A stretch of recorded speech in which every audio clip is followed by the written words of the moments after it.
Hi guys, I'm Jen Thackeray and I'm one of the instructors for the Angels Animals Holistic Equine Anatomical Studies of the Hoof and Mouth. So I wanted to just give you a rundown of just some basics of what this course is going to cover. First of all, they speculate that about 75% of the body issues in horses today actually originate from problems in the hooves or the mouth. So these are two very, very important areas of the horse that are often overlooked, especially by those who are just trusting their professionals to do best. So unfortunately, there are so many different trimming methods, old school farriers, old school methods that are actually harming our horses today. And while we are not going to teach you how to trim at all, we are going to be providing you with a lot of anatomical information that should help you make the best decisions for your horse. We want to see trims that are allowing the bony column of the horse to be under the leg. And again, we will touch on this a little bit more in the course, but we're not going to be teaching you how to trim. We're just going to be teaching you some things that need to be done with the hoof in order for the foot to develop in the proper way. So, and the same the same holds true for the mouth. We want to make sure that you're using dentists, equine dentists, or vets that are floating the teeth in a good manner. Some dentists use only power tools. Some dentists will only use manual floats, and there's a lot of conflicting information kind of back and forth there, with some of the balanced dentists saying that the power tools are very harmful, and the ones who are using the power tools are saying that the lack of power tool use is very harmful. And actually all of this is true to one degree or another. So we want to just get into a little bit more depth and detail for you so that you can really make the best decisions for your horse. Now, getting back to the hooves, I trimmed my own horses here for 4 years. I was actually kind of forced into a situation. My trimmer, who had been trimming for me for 3 years, and she was by far the best one around here, or that I was able to find.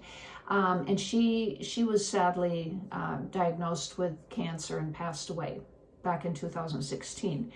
And so at that time, I was forced into a situation because we just could not find any good trimmers around this area. Unfortunately, it was really a sad situation. And I knew this because we had had so many conversations about it before she passed away.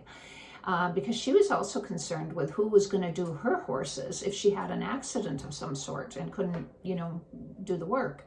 So I was forced into a situation where I just kind of dove into the learning. I learned initially with the Pete Ramey method, and I also looked at Maureen Tierney's method, and there were some others. Hi, Tris. There were some others, TACT method.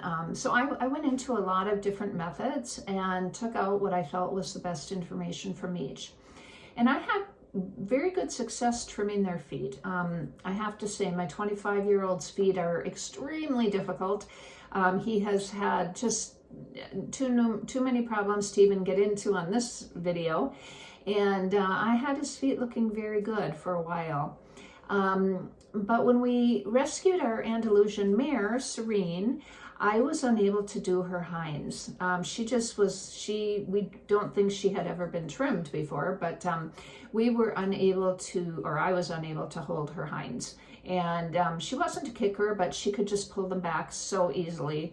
And I tried some different methods that I had used when I trained my 2-year-old to hold his feet up for trimming, such as, putting the sock on the fetlock and then using a rope method where the rope is held up and the foot is up and the horse can't get her foot away. But that didn't work. And so I felt that I needed to call in a more experienced farrier. And I did so, and he was not able to hold her feet up either. So we ended up using Dermosedin gel for her to calm her down a little bit for the first 3 trims, I think. And then by the 4th trim, she was quite a bit better. And now the trimmer that I use now, we are able to do her out in the aisle of the barn without even a halter on. She's very, very good for him. So she has really turned around. So anyway, so I have, my own opinions on trims and what should and shouldn't be done. Dr. Barbara also trims her own horses, and so she has her methods. And but again, that's not what this course is about. We're not going to be telling you to use this trimming method or this trimming method. We are only going to be describing what needs to happen in the hoof and why. And then you will need to do your research and find the most appropriate trimmer for your horses. So, and then the same is going to hold true with the dentals. So we'll be explaining the mouth anatomy, the teeth, and going into more depth about the different types of dental floats and the pros and cons of each and so on and so forth. And then, again, it's up to you to find a good dentist and get into having the teeth done on a regular basis. And there too, that's another subject for debate. Many people feel that the teeth should be done at least once a year, if not twice or even checked 3 times a year for senior horses. And there are those who feel that, in the wild, horses don't get their teeth floated, and we know that we cannot compare our domestic horses to wild horses. But there is something to be said for horses not being floated too often by certain dentists. So again, it depends on the practitioner. If they're taking off the appropriate amount of tooth, great. I'm really blessed with a fantastic equine dentist here. She's actually a vet, and she specializes now in just doing the floats. And she's very, very good. But I know that equine dentists can be as hard to find as a good trimmer. So the more information you have to find the best practitioners, the better. And then, do your own research. Go digging, go looking for Facebook pages that really get into this and delve into this a lot more if you want. The more education, the better. So anyway, I just wanted to give you a little bit of a heads up of what the course was going to be about. And if you have any questions, you can certainly reach out to me on Facebook. I have my phone with me most all the time and can answer in Messenger. I prefer Messenger to email. So that's about it. So I hope you will go ahead and join us in this course. And I feel that everybody that takes this course is going to find that it was very worthwhile for them. So that's it. I hope you have a good day.